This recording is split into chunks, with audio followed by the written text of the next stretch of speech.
Assalamu alaykum muhtaram televizor ko'ruvchilar. Ko'rayotganinglar Erkin Osiyo radiosi to'g'ri televiziyasining haftalik xabarlar programmasi. Mazkur programmamizda mush bir hafta jarayonida radiomizda berilgan bir qism muhim xabarlarni eslatib o'tamiz. Men Erkin. Men Gulchehra.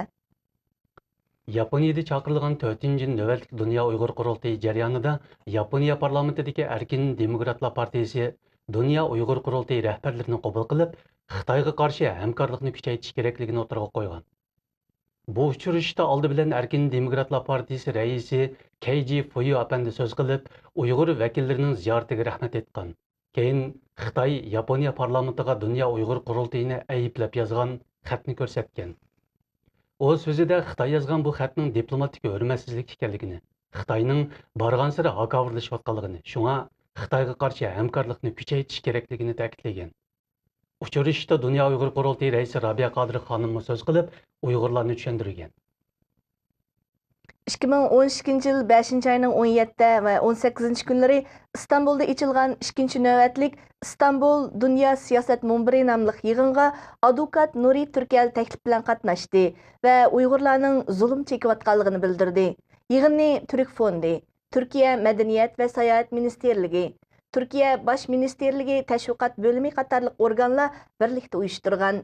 Yığınğa dünyadakı 56 dövlətdən kelgan hər sahə zatlardan 300-dən artıq kişi qatnaşdı. Yığında yükselivatqan kuch Xitoyning dunyo siyosati degan temini cho'rdab so'z qilgan Nuri Turkal Sharq Turkistonning besib ilingan zimin ekanligi, Uyg'urlarning Xitoy kommunist hokimiyati ostida zulm chekayotganligini bildirdi. Angliya xonisi Viktoriyaning tug'ilgan kuni munosabati bilan Torontoda o'tkazilgan san'at kechiligida Uyg'ur serik mahira Aygul Mehmet nomer ko'rsatdi.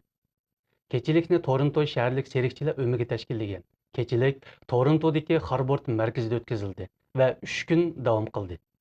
Kechilikda yana Aygulning 2 nafar Uyg'ur usulchi do'stimi nomer o'rinlagan.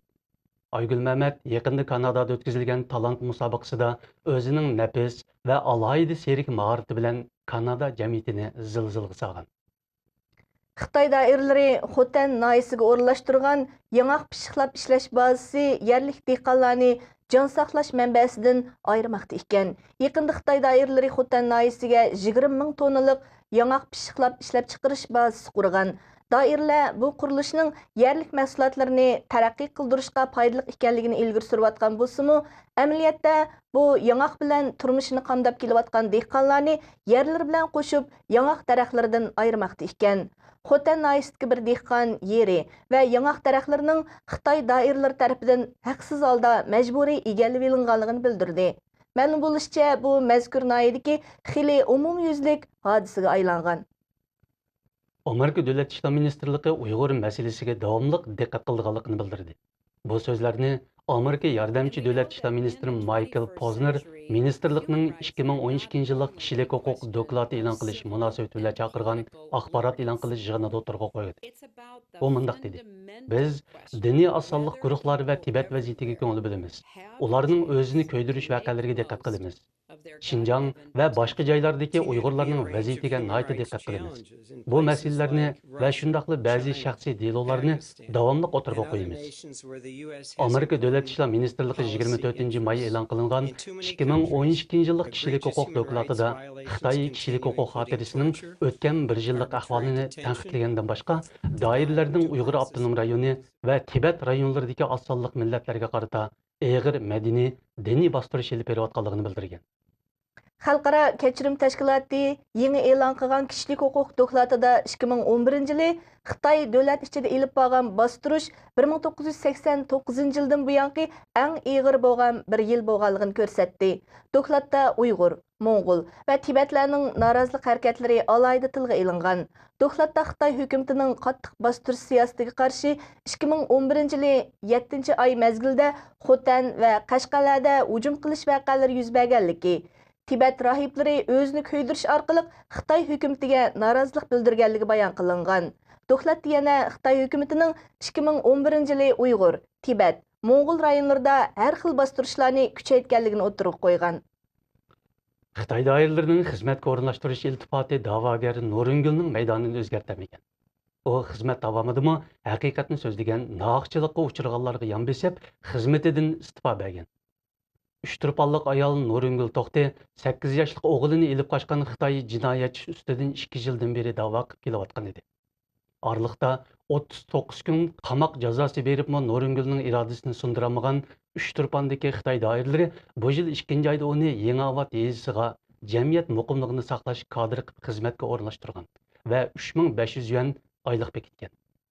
U bu fursatga erishgan chig'ida o'zining insoniy fazilati va milliy maydonini unutib qolmay Uyg'ur dehqonlarga yon bosgan. Masala ikkidan birini tanlash nuqtasiga kelganda xizmatidan istifa bergan. Növbətdə Beijingdə arzdar səbdaşları bilan birlikdə Xitoyning milliy kamsitish siyosatiga qarata norozilik harakatlarini davomlashtirmoqda. 5-iyuldan keyin izdireksiz g'oyib bo'lganlardan 2 nafarining qozoq millatidan ekanligi ma'lum bo'lgan edi. Oshkorlanishicha, bulardan biri 26 yoshlik Aytqazi Hasanbek, yana biri 39 yoshlik Amantay Jumatay. Bularning har ikkisi birdan farzandning dadisi. Bularning oila tavobatlarining bildirishicha, har ikkilisi 5-iyuldagi namoyish va isyonga qatnashgan emas. Faqat chiroylari Uyg'urlarga o'xshab qolganligi uchunla vaqadan keyin tutqun qilingan va g'oyib bo'lgan. Jamiyat uchurlaridan qaraganda 5-iyuldan keyingi kunlarda Urumchining ba'zi o'ltiraq rayonlarida yosh va o'rta yosh Uyg'urlarning har qandig'ini tutqun qilish haqida buyruq chiqqan. Aytqazi mana mushu bo'ronda g'oyib bo'lganlarning biri. Muhtaram televizor ko'ruvchilar, yuqorida Erkin Osiyo radiosi to'g'ri televiziyasining haftalik xabarlar programmasini ko'rdinglar. Kelar hafta ko'rishaylik. Xayr xo'sh. Xayr xo'sh.